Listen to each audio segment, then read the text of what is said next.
ഞാൻ sister അന്റോണിയറ്റ, sisters of charity സന്യാസ സമൂഹാംഗമാണ്.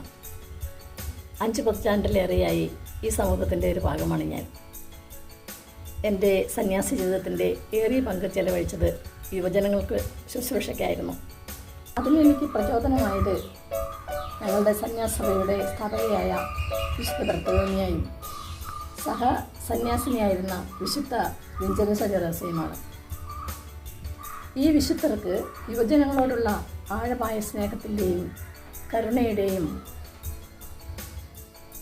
സവിശേഷതകളെക്കുറിച്ചാണ് നാം ഇന്ന് ചിന്തിക്കുക. വിശുദ്ധ ബർത്തലോമിയ ചെറുപ്പം മുതലേ ദൈവസ്നേഹത്തിൽ വളർന്നു വന്ന ഒരു വിശുദ്ധയായിരുന്നു. ആ വിശുദ്ധിയുടെ മുഖം ഏറ്റവും തിളങ്ങി നിൽക്കുന്നത് അവൾക്ക് യുവജനങ്ങളോടുള്ള അവളുടെ സമീപനത്തിലായിരുന്നു. യുവജനങ്ങളെ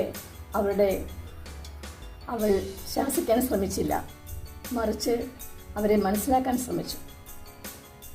ഇന്നത്തെ സമൂഹത്തിൽ യുവജനങ്ങൾ പലപ്പോഴും തെറ്റിദ്ധരിക്കപ്പെടുന്നു. എന്നാൽ കപ്പിത്താനിയോ അവരെ കുറ്റപ്പെടുത്താതെ അവരുടെ ഹൃദയം കേൾക്കാൻ ശ്രമിച്ചു. അവളുടെ ജീവിതത്തിൽ നിന്ന് നമുക്ക് പഠിക്കാവുന്ന ഏറ്റവും നല്ല ഒരു സന്ദേശം യുവജനങ്ങളെ ഉപദേശിക്കുന്നതിനേക്കാൾ നല്ലത് അവരെ ഹൃദയം കൊണ്ട് ശ്രവിക്കുക എന്നതാണ്. അവൾ ധാരാളം സമയം യുവജനങ്ങളോടൊത്ത് ചെലവഴിച്ചു. അവരുടെ സുഖദുഃഖങ്ങളിൽ പങ്കുചേർന്നു. അതിലൂടെ അവർക്ക് ആത്മവിശ്വാസം നൽകാനും അവരെ ദൈവസ്നേഹത്തിലേക്ക് നയിക്കാനും അവൾക്ക് സാധിച്ചു. അവൾ അവരിൽ വിശ്വാസം അർപ്പിച്ചു. വാക്കുകളിൽ മാത്രമായിരുന്നില്ല അവളുടെ കരുണ, അവളുടെ പ്രവൃത്തികളിലൂടെ അവരെ ആശ്വസിപ്പിച്ചു.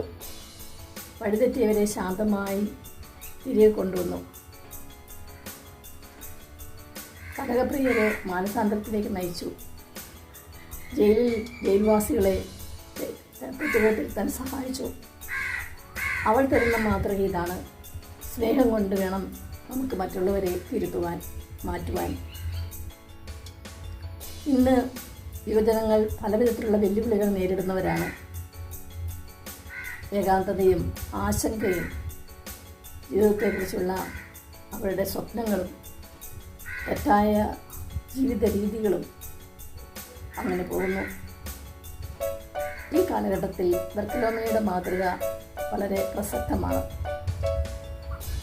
അവളെപ്പോലെ ഒരു കേൾക്കുന്ന ഹൃദയം നമുക്കുണ്ടാകണം. സ്നേഹത്തോടെ യുവജനങ്ങളെ സമീപിക്കണം. സഹനത്തോടുകൂടി കൂട്ടായി നടക്കണം. അങ്ങനെ നമുക്കും യുവജനങ്ങളെ ദൈവത്തിലേക്ക് അടുപ്പിക്കാൻ സാധിക്കും. വിശുദ്ധ വിൻസെൻസയും ഇക്കാര്യത്തിൽ ഒട്ടും പിന്നിലായിരുന്നില്ല. അവളുടെ സ്നേഹവും കരുണയുമെല്ലാം അവൾ പ്രകടിപ്പിച്ചത് പരസ്നേഹ പ്രവർത്തികളിലൂടെയായിരുന്നു. ചാരിറ്റബിൾ ലേഡി എന്നാണ് അവൾ അറിയപ്പെട്ടിരുന്നത്. എല്ലാവർക്കും അവളൊരു അമ്മയായിരുന്നു. പ്രിയപ്പെട്ടവരെ, ഈ വിശുദ്ധരെ പോലെ നമുക്കും സ്നേഹം നിറഞ്ഞ കരുണ നിറഞ്ഞ ഒരു ഹൃദയമുണ്ടാകട്ടെ. മറ്റുള്ള യുവജനങ്ങളെ ദൈവത്തിലേക്ക് നയിക്കുവാൻ നമുക്കും കൃപ ലഭിക്കട്ടെ എന്ന് പ്രാർത്ഥിക്കാം.